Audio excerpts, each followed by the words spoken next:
trabalhadores da construção civil. Com nossos aplausos, Alanca Barbosa.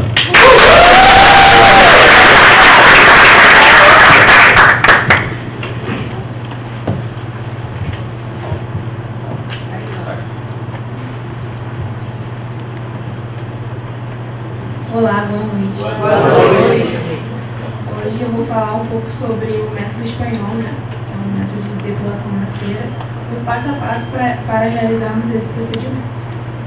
Trouxe aqui 2 imagens de antes e depois do meu trabalho para mostrar para vocês o poder da depilação na cera. Vamos lá. O método espanhol é uma técnica de depilação com cera quente, onde utilizamos a mesma para remover os pelos pela raiz.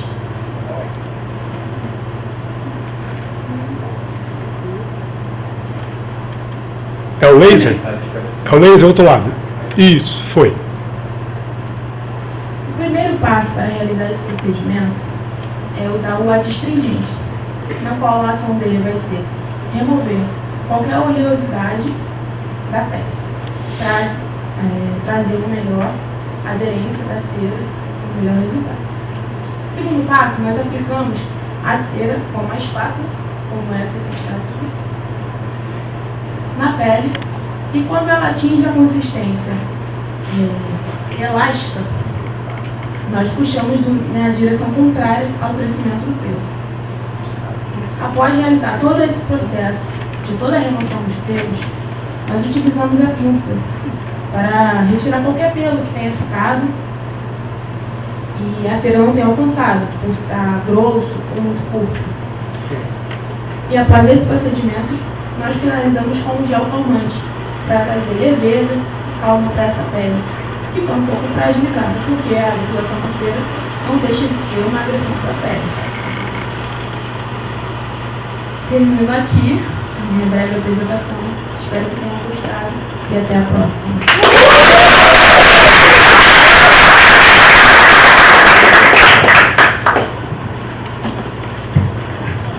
O próximo tema vem trazer aqui um alerta, não só para nós aqui presentes, mas para toda a sociedade.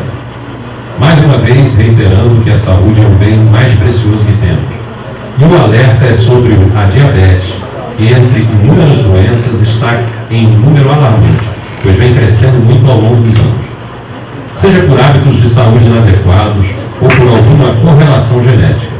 Hoje, figura em uma das principais doenças que promovem gastos extras para pacientes em consultas e medicamentos. O que fazer para reduzir o número expressivo desta patologia? Há métodos preventivos? Quem vem elucidar para a gente é o farmacêutico formado pela UFRJ, que atualmente trabalha em uma rede de drogarias como responsável técnico, com experiência na indústria farmacêutica, presta atendimento e serviço ao público de saúde. Ao serviço público de saúde. Gosta de estudar sobre investimentos, adora viajar, aprender mais sobre carros e acompanhar o Fluminense no Maracanã. Estou falando de Leonardo de Palma, o vizinho do professor Nilton.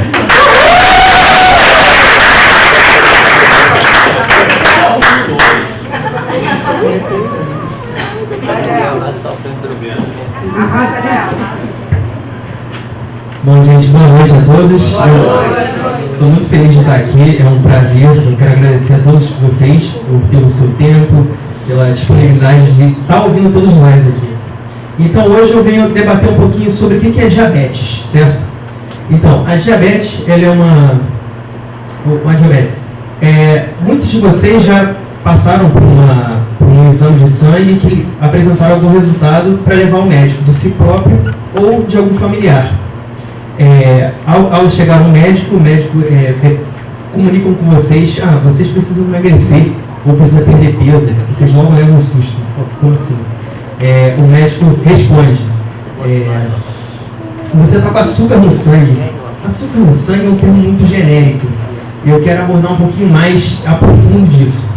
A diabetes, ela possui 2 tipos de explicações clássicas. A diabetes tipo 1, que é bem evidente, o paciente que já é uma doença autoimune, o paciente já nasce com ela. Então, como é que funciona a diabetes? Ela é associada diretamente a uma palavrinha chamada insulina. Então, o paciente, o indivíduo, consome o alimento, ele vai aumentar a taxa de glicose no sangue. Então, o pâncreas percebe aquela alta taxa, vai estimular as células beta do pâncreas a produzir insulina. Essa insulina vai estimular, estimular as células do fígado para poder entrar a glicose de fora, que está no sangue, para dentro da célula. Uma curiosidade, que esse pesquisador britânico aqui, Thomas Willis, adicionou o termo mellitus na diabetes do tipo 1. O que quer dizer melito? Porque se refere a mel. Então, ele descobriu, não me perguntem como, ele descobriu que a urina tinha um gosto doce. A segundo tipo de diabetes é a diabetes tipo 2. Aqui é um paciente que possui um paciente saudável, então o pâncreas produz insulina normalmente, vai entrar em contato com o receptor na célula, a glicose entra para dentro da célula. O paciente que é acometido com a diabetes tipo 2, ele vai apresentar dificuldade nesse receptor de insulina nas células. Então, o que acontece? O paciente não vai ter uma resposta diretamente à insulina. Então, a taxa de glicose aumenta. Então, são pacientes que possuem uma doença adquirida, seja por hábitos inadequados de saúde ou até por uma herança genética. Alguns sintomas clássicos de diabetes, seja tipo 1 tipo 2, primeiro, o paciente ele fica prostrado, ele fica com uma dificuldade de realizar as suas atividades diárias, porque, primeiro, essa glicose que entra dentro da célula promove geração de energia. Se a glicose está no sangue, o paciente fica prostrado, não consegue realizar as atividades. A glicose também é uma molécula que atrai água, ela é higroscópica. Então, o que acontece? Se tem muita disponibilidade de glicose no sangue, o paciente urina muito. E por urinar muito, ele tem uma alta taxa de consumo de água. Então, ele começa a ter esse ciclo de desidratação constante. Além disso, por ter uma glicose elevada no sangue, o corpo identifica aquilo como se estivesse faltando energia, precisando de glicose. Então, aumenta o consumo de alimentos e o paciente começa a comer mais. Aumenta também a quantidade de infecções recorrentes daquele paciente, prejudica também a cicatrização de ferimentos que o paciente pode ter, porque é muito comum em pacientes diabéticos. E aqui é uma figura que eu gosto bastante, uma visão comum de um paciente normal, um indivíduo, e um paciente com retinoplatia diabética. O que é isso? Uma alta taxa de glicose no sangue promove destruição de nervos e vasos na retina. Então o paciente começa a enxergar manchas pretas. E promove complicações graves e são reversíveis, podendo até levar à morte do paciente. O diagnóstico típico de identificação da diabetes envolve focos o diagnóstico de identificação é pelo exame de sangue. Envolve basicamente foco em 3 parâmetros principais. Primeiro, a glicemia em jejum, o paciente faz aquele teste de exame de sangue na gotinha do sangue. Então, a glicemia em jejum tem que ser menor do que 100 mg por decilitro. A glicemia ao acaso, que o paciente se alimentou ou fez um teste que é muito conhecido aqui, esse TOTG, que é o teste oral de tolerância à glicose. O paciente consome aquele líquido bem doce, que algumas pessoas devem conhecer aqui, para poder simular uma alimentação. E o terceiro parâmetro, que eu acho mais legal, é que tem alguns pacientes que vai fazer o exame de sangue 1 ou 2 dias antes, para de comer aquele docinho que ele gosta, para poder tentar burlar o exame de sangue. Né? É interessante porque a hemácia ela tem uma vida de 120 dias. Então, o que acontece? A glicose ela fica aderida à parede da hemácia.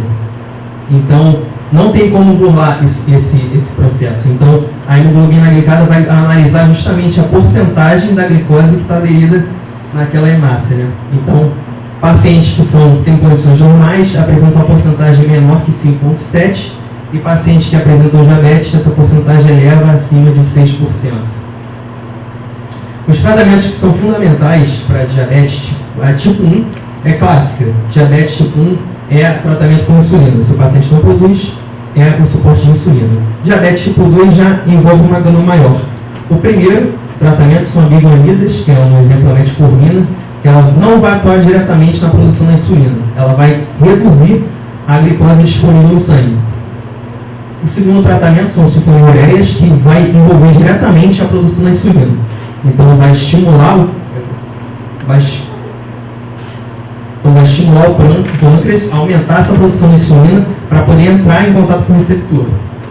E o terceiro tratamento, que ficou bem famoso nos últimos anos, né, até os últimos meses, que são as canetas emagrecedoras, que eles tentaram juntar tudo que os medicamentos antigos fizeram, aliados a aumentar a sensação de saciedade. Por isso que ficou muito famoso, para poder tentar diminuir a fome e facilitar o emagrecimento. Né? E formas de prevenção que são fundamentais para a diabetes tipo 2 é aumentar a atividade física, ter uma alimentação balanceada, controle do peso corporal e, fundamentalmente, evitar fumar e o consumo de bebidas alcoólicas. Eu espero que eu tenha abordado uma questão que seja importante para a gente analisar e focar principalmente na prevenção, porque a gente tem muitos anos pela frente e evitar problemas graves que tem um consumo muito alto de renda e gastos de grana, sendo sincero. E evitar aqueles tratamentos, porque é um custo muito alto. Eu trabalho em farmácia e eu vejo que é uma das principais formas de gastos. E eu espero que vocês tenham gostado. Eu agradeço a todos pela paciência e atenção.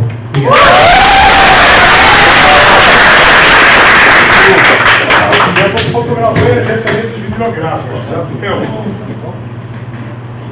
Aqui no